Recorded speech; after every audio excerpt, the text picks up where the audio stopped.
Johnny's in the basement mixing up the medicine. I'm on the pavement thinking about the government. The man in a trench coat, badge out, laid off, says he's got a bad cough, wants to get it paid off. Look out, kid, it's something you did.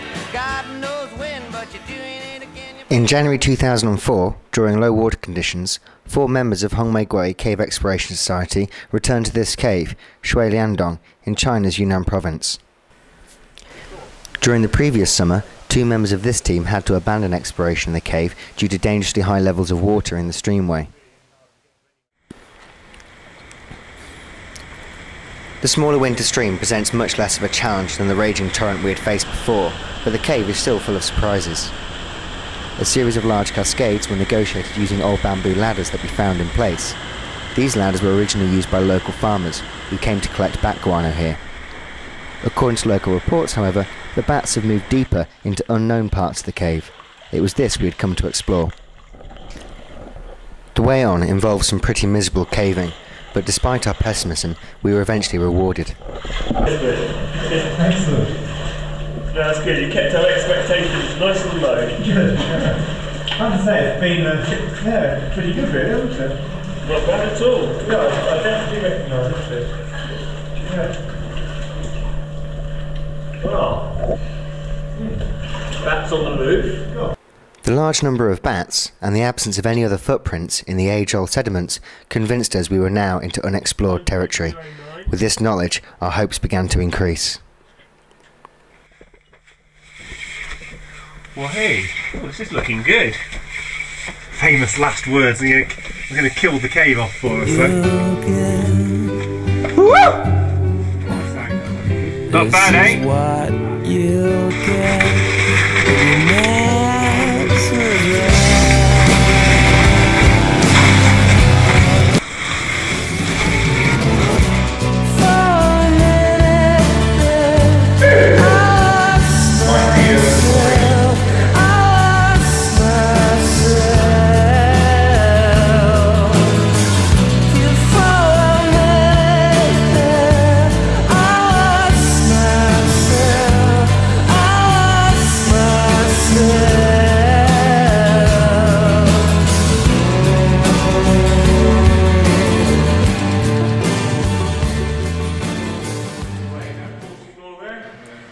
The good times didn't last very long though. Oh, it's looking a bit sharp.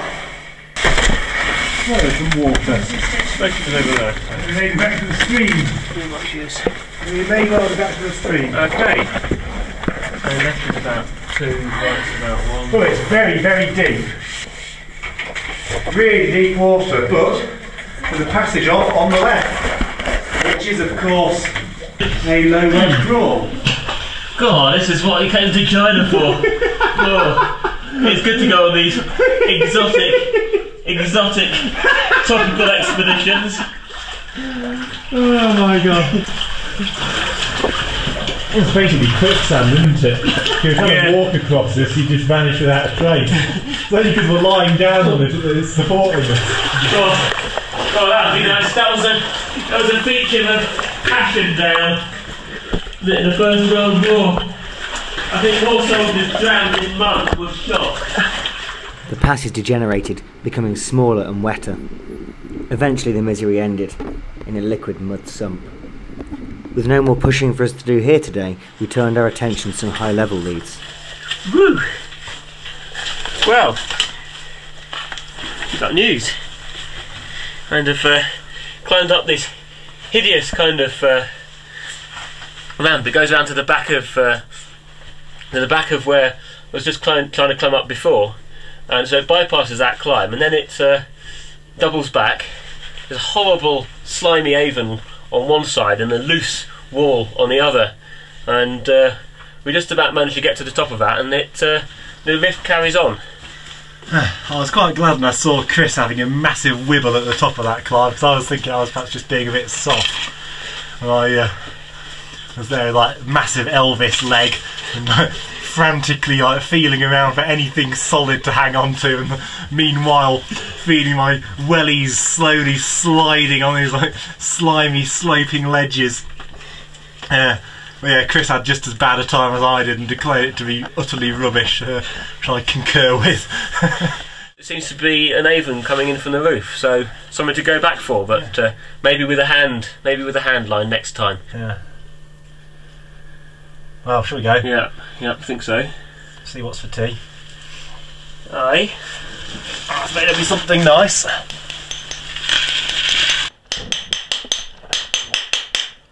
The following day we returned prepared for the assault on these climbs.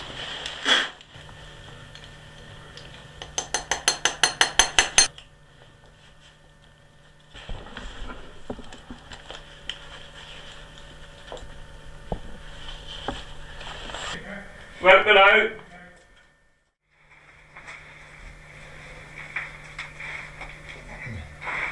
A bit more spacious here than it was.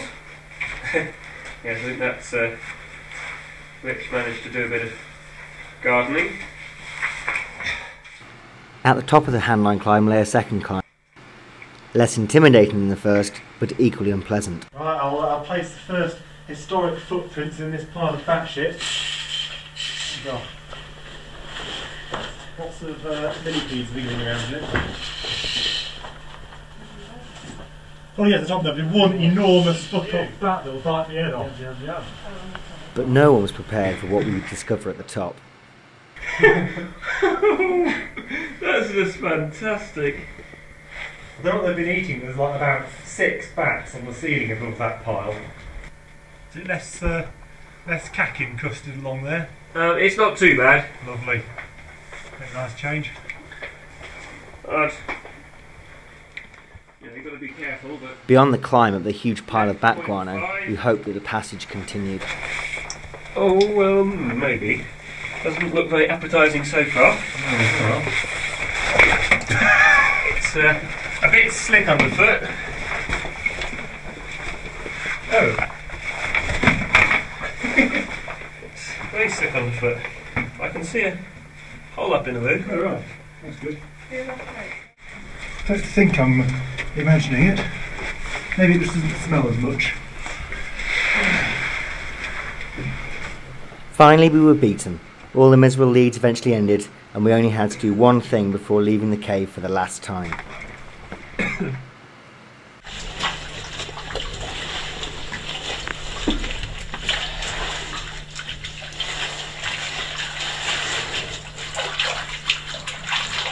This reminds me of when I was at school. We used to be made to play rugby every week during the winter. After the match, you'd have to go and all pile into this great big concrete bathtub. Always seemed by the time I got to it, the water was about as hot as this, and about as clean.